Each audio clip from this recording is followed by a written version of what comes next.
কি কথাবার্তা হলো? দেখুন, আজকে ত্রিপুরা বিধানসভাতে ত্রিপুরামথার নেতৃত্ব, তাদের সুপ্রিমো প্রদ্যুৎ কিশোর দেববর্মা মহাশয়, বিরোধী দলনেতা অনিমেষ দেববর্মা মহাশয়, প্রদেশ কংগ্রেস মাননীয় সভাপতি শ্রীযুক্ত আশিস কুমার শাহ মহাশয় এবং আমরা চারজন একটু কথাবার্তা বলেছি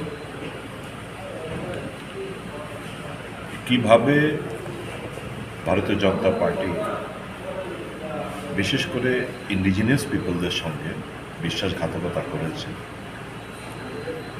কথা দিয়েও কথা রাখেননি। এই জিনিসগুলো নিয়ে আমাদের আলোচনা হয়েছে বিস্তারিত।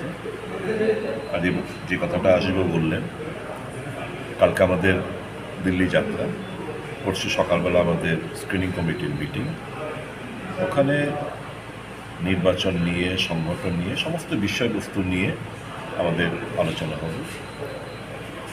ইতিমধ্যে গতকালকেই সিপিএমের যিনি সম্পাদক, ওনার সঙ্গে বিধানসভাতে আলোচনা হয়েছে জিতেনবাবুর সাথে, আমার আশিসবাবু।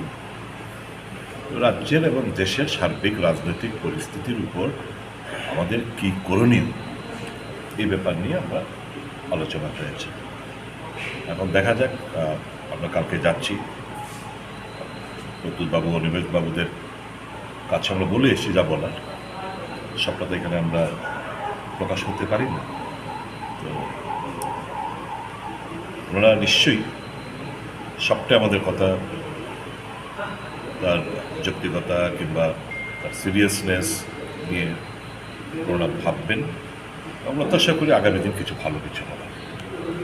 Sir, before the assembly election also there was